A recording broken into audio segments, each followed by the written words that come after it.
YCP ప్రభుత్వం రాష్ట్రాన్ని భ్రష్టు పట్టించిందని మంత్రి పొంగూరు నారాయణ ఆగ్రహం వ్యక్తం చేశారు. పరిశ్రమల దగ్గర నుంచి పోర్టు దాకా అన్నిటినీ వైసీపీ నేతలు కబ్జా చేశారని మండిపడ్డారు.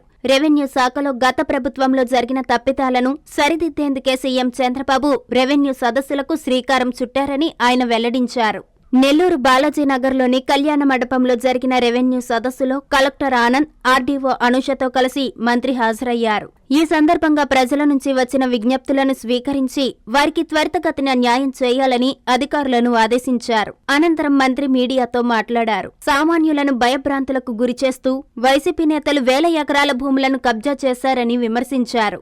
గ్రామీణ ప్రాంతాల దగ్గర నుంచి పట్టణ ప్రాంతాల దాకా కోట్ల విలువ చేసే భూములను వారు హస్తగతం చేసుకున్నారని మండిపడ్డారు.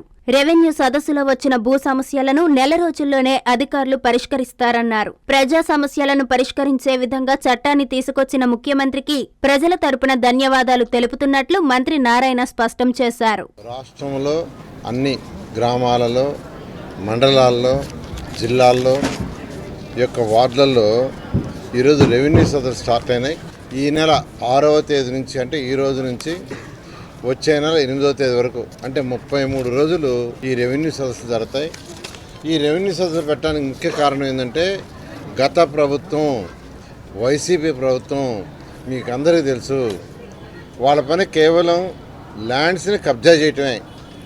అది చిన్న చిన్న వ్యక్తులు కావచ్చు, 1 సెంటు భూమి కావచ్చు, 2 సెంట్లు కావచ్చు, లేదా 1 ఎకరా కావచ్చు, 10 ఎకరాలు కావచ్చు, ఒక ఇండస్ట్రీ కావచ్చు.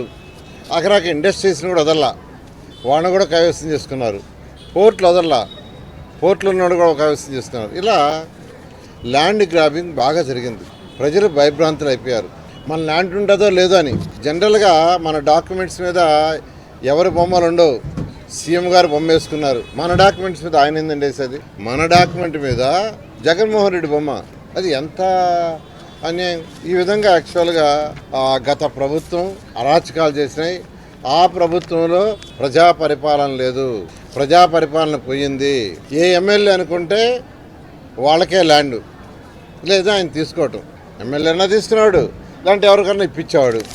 ఇది తప్పితే ఇంకేం లేదు. ప్రజా పరిపాలన పోయి అందరూ భయభ్రాంతులయ్యి ఆ యొక్క ప్రభుత్వాన్ని 11 సీట్లు కట్టడి చేశారు. అయితే ఎలక్షన్ చేసేటప్పుడు ముఖ్యమంత్రి గారు చాలా క్లియర్గా చెప్పారు, మా ప్రభుత్వం రాగానే గత ప్రభుత్వం తెచ్చిన యాక్ట్ని క్యాన్సిల్ చేస్తామని. అన్న ప్రకారమే రాగానే యాక్ట్ని క్యాన్సిల్ చేశాం. ఏదైతే జగన్మోహన్ రెడ్డి తీసుకొచ్చారో, అంటే మీ ఆస్తి కాదు నా ఆస్తి అన్నట్టుగా తీసుకొచ్చాడు ఆయన. ఆ యాక్ట్లో ఏదైనా ప్రజా పరిపాలనలో ఉన్నాం, ప్రజల చేత ఎన్నుకోబడిన వాళ్ళు ప్రజలకు ఏం కావాలో వాళ్ళ మనస్తత్వాన్ని బట్టి, వాళ్ళ అవసరాలను బట్టి చేయాలా. అది చేయాల. ఆస్తి అనేది సెంటిమెంట్. ప్రతి ఒక్కరికి 1 సెంటు ఉన్నా, 2 సెంట్లు ఉన్నా నాది, ఇది నాది అనేది ఉంటుంది. ఆ తర్వాత నా కొడుకు ఇచ్చుకోవాలో, లేదా కూతురుకో, అల్లుడికో, మనోరాలకో, మనోడికో అని ప్రతి ఒక్కరు ఫీల్ అవుతారు. ఒక సెంటిమెంట్. ఆ సెంటిమెంట్ లేకుండా గత ప్రభుత్వంలో జగన్మోహన్ రెడ్డి గారు చేయడం జరిగింది. అందుకనే ఈ ప్రభుత్వం రాగానే మన అసెంబ్లీలో ల్యాండ్ గ్రాబింగ్ ప్రివెన్షన్ బిల్ 2024 తీసుకొచ్చాం. మీ ఆస్తిని కాపాడటం కోసం ఈ యొక్క యాక్ట్ని తీసుకురావడం జరిగింది. ఈ యాక్ట్లో ఏంటంటే ఎవరైనా మరొక ఆస్తిని కబ్జా చేసినా, ప్రభుత్వ భూమిని కబ్జా చేసినా వాళ్ళకి 10 సంవత్సరాల నుంచి 14 సంవత్సరాలు జైలు శిక్ష. దీంట్లో నాన్ బెయిలబుల్ యాక్ట్. పాత పుట్టడంగల్స్ ఉంటాయి. ఒకవేళ ప్రభుత్వాలు 22A రిజిస్టర్లు ఉన్నాయంటే అవి ఉంటాయి.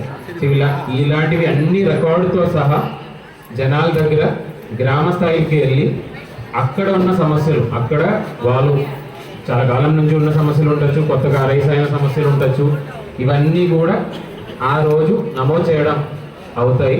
సో దానికి ఆన్లైన్లో PGRS రెవెన్యూ సదస్సులు అని చెప్పి సపరేట్గా ఒక ఆన్లైన్ ఎంట్రీ మొడ్యూల్ కూడా ఇవ్వడం జరిగినాయి. సో ఆ మొడ్యూల్లో ఎంటర్ చేసిన తర్వాత కొన్ని సమస్యలు గ్రామ స్థాయిలోనే సాల్వ్ చేసిన సమస్యలు ఉంటాయి. కొన్ని చిన్న చిన్న బౌండరీ డిస్ప్యూట్స్ కావచ్చు, లేదంటే కొన్ని మన బేసిక్ ఎంట్రీ రెవెన్యూ రికార్డులో ఎంట్రీస్ తప్పున్నవి కావచ్చు, లేదంటే చిన్న గొడవలు ఊరు లెవెల్లోనే తహసీల్దార్ ఆధ్వర్యంలోనే మాట్లాడుకున్నట్లయితే సాల్వ్ చేసిన సమస్యలు ఉండొచ్చు. అలాంటివన్నీ కూడా వీలైనది ఆ రోజే ఆ గ్రామ సభలోనే తెలిసినట్టు కొన్ని సమస్యలు మన రెవెన్యూ రికార్డులో మార్పు చేయాల్సినవి ఉంటాయి. కొన్ని పేర్లు తల్లిదండ్రులది పేర్ల నుంచి పిల్లలది పేర్లు మార్చుకోవడం కానీ, లేదంటే మ్యూటేషన్స్ చేయాల్సినవి కానీ, ఇలాంటివి కొన్ని సమస్యలు మన రికార్డ్స్లో మార్చాల్సిన సమస్యలు ఉంటాయి రెవెన్యూ తరపు నుంచి. అవన్నీ కూడా పీజీఆర్ఎస్ క్రియేటెడ్ సర్టిఫికెట్లు కావచ్చు, లేదంటే రైస్ కార్డ్స్ కానీ, అలాంటివి ఏమైతే కొత్తగా ప్రభుత్వం నుంచి మీకు అందాల్సిన సర్వీసెస్లు ఉంటాయి, అవి కూడా ఆన్లైన్గా ఎంటర్ చేసుకొని మనము ఇవన్నీ కూడా నమోదు చేయడం జరుగుతాయి. అదేవిధంగా ఆ గ్రామానికి వచ్చిన ఇంతకు ముందు లాస్ట్ ఒక 3-4 నెలల ఆ గ్రామానికి సంబంధించి మండల స్థాయిలో కానీ, డివిజన్ స్థాయిలో కానీ, జిల్లా స్థాయిలో కానీ ఎక్కడైనా సమస్యలు సంబంధించిన ఎక్కడైనా నమోదు చేసిన విషయాలు ఉన్నట్లయితే అవన్నీ కూడా ఒకసారి అందరికీ ఈ సమస్యలు ఈ గ్రామ స్థాయిలో జరిగినాయి, దీనికి సంబంధించి ఈ చర్యలు తీసుకున్నారు, లేదంటే ఒక 100 సమస్యలు ఉన్నట్లయితే 60 దాకా సమస్యలు ఇప్పటి వరకు సాల్వ్ చేయగలిగాము, మిగిలిన 40 ఈ స్థాయిలో ఉంది అని చెప్పి అవి కూడా ఒకసారి చదివి వినిపిస్తారు ప్రతి ఒక్కరికి.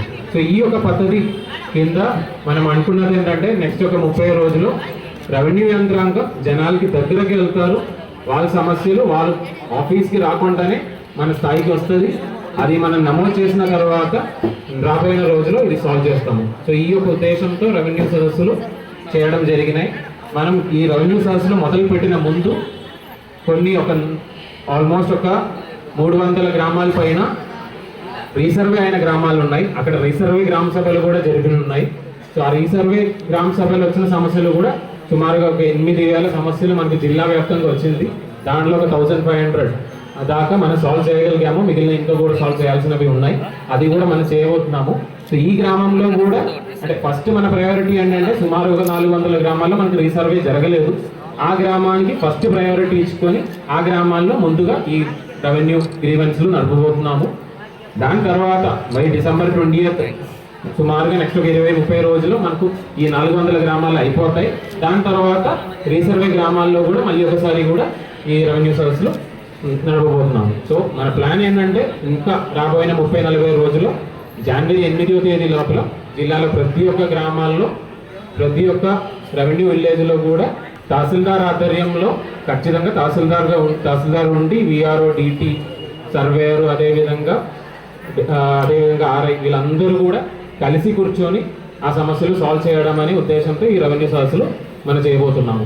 CMR shopping mall Chandana brothers లో Christmas, new year, Sankranti express sale December 2 నుండి అంతులేని ఆఫర్స్, ఊహల కందని డిజైన్స్, ప్రపంచ స్థాయి ఫ్యాషన్ వస్త్ర శ్రేణి, 99 రూపాయల నుండి అన్ని రకాల వస్త్రాలపై అప్ టు 50% ఆఫ్, 1+1, 1+2 కాంబో ఆఫర్లు, 500 రూపాయల వస్త్రాలు, 5,000 రూపాయల బంగారు ఆభరణాల కొనుగోలుపై ఒక gift coupon, daily draw, weekly draw, bumper draw, ఒకే కూపన్ పై 3 డ్రాలు, daily draw 5 gifts, weekly draw TVS Scooty, new year draw couple కి Malaysia trip, bumper draw Tata Tiago XE, ఇంకా మరెన్నో పండుగ ఆఫర్లు.